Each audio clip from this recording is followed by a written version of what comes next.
The HK USP is a scarcely used weapon in zombie stories.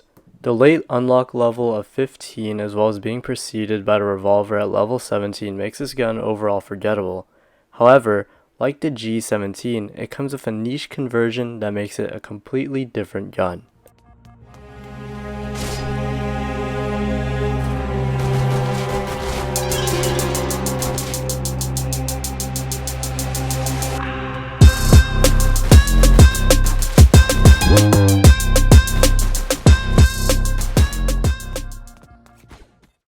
I'm going to answer the question presented in the title, but first let's compare the stats to the default and Caliber Plus USP. The default HK USP has a base damage of 29 and a headshot multiplier of 1.5x.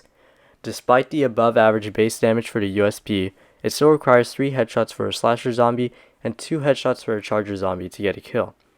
Getting a kill is fast as the gun has a fire rate of 650 RPM with moderately low recoil. The reload time is 2.16 seconds with a tactical reload time of 2.52 seconds. Once the USP is loaded, it carries a measly 12 rounds but comes with deep reserves of 120 rounds. Now let's look at the Caliber Plus USP. Cosmetically, a flashlight and laser module are added. Now let's look at the stats. So the base damage is decreased to 20, but with an increased multiplier of 3.5? This allows for 2 headshots to a slasher zombie and 1 headshot for a charger zombie to get a kill. Along with that, the magazine capacity is increased to 20 rounds. All of these characteristics of the Caliber Plus USP are good. However, a lot of the respectable traits of the default USP are lost. The stored ammo is decreased to 100 rounds, and the fire rate of the gun is pummeled to 450 RPM. The reload time is decreased to 2.84 seconds and 3.32 seconds for the tactical reload. Not only that, but the recoil of the Caliber USP makes the gun a lot more harder to use. So the final verdict?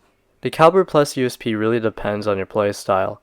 Feel free to use it if you're someone who relies on headshots and doesn't mind being conservative with their rounds, but I suggest using the default USP with +5 extension if you're someone who would rather mow down small groups of zombies without having to be burdened by recoil.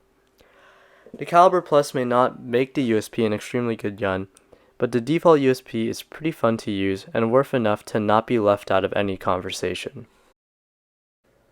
So that's about it for this video. If you want to see more zombie source content, check out my recent video on Extraction Chapter 3 and my similarly styled video in the Tactical G17 review.